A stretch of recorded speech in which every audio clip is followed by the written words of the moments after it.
అయింది కదా. భరత్ నేను కూడా అవుట్డోర్ ఎల్బీ స్టేడియంలో ఇచ్చారు కదా. అంటే ఎన్టీఆర్ మూవీ 6 సంవత్సరాలు వచ్చిన మీకే మీకు అవుట్డోర్ పర్మిషన్ రాదా? ఇక్కడ కలికి కూడా ఇచ్చారు కదా. ఇక్కడ గవర్నమెంట్ అట్టర్ ఫ్లాప్ అయింది. 4000 కెపాసిటీ 25,000 వస్తే నీకు శ్రేష్ మీద చేత కాదా? మరి అప్పుడు ఈవెంట్ ఎందుకు తీసుకున్నావు? ఇదేమైనా ఎంగేజ్మెంట్ ఫంక్షనా? ఎన్టీఆర్ 6 సంవత్సరాలైంది మా దేవుని చూసగా. మీరు లేక మేము ఈవెంట్కి వస్తాయి. ఎక్కడ మేము అనంతపురం కర్నూలు నుంచి వచ్చినాం. పొద్దున 5 గంటలకు లేసి వచ్చినాం. 8 తుఫాన్లు తెచ్చుకొని చేతిలో తెలిసింది. నువ్వు ఎందుకు ఇస్తున్నావు? ఇక్కడ పోలీస్ డిపార్ట్మెంట్ ఫ్లాప్ అయింది, భువనసర్ ఫ్లాప్ అయింది. మాకు మీడియా సహకారం వచ్చింది ఈ రోజు. అంతే. ఈ ఎన్టీఆర్ కి ఖచ్చితంగా ఈ వీడియో చేయాలి. నీకు చేత కానప్పుడు ఎందుకు తీసుకున్నావా స్టేట్ మీడియా? చేతిలో తెలిసిందే. Down Shresh media, down Shresh media. ఇది ఖచ్చితంగా అన్నకి చేరాలా? నువ్వు ఇదే పెళ్లి ఫంక్షన్ కాదు.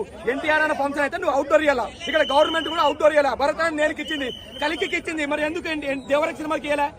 ఇది ఖచ్చితంగా మేము సీరియస్ తీసుకున్నాం. నువ్వు ఇచ్చేలేదు అసలు. సెలబ్రిటీ ఎవరు లేదు. ఈసారి వస్తాను. నువ్వు మళ్ళీ ఒకసారి ఆంధ్ర వాళ్ళ గుర్తు చేస్తాము. చెప్తున్నాము.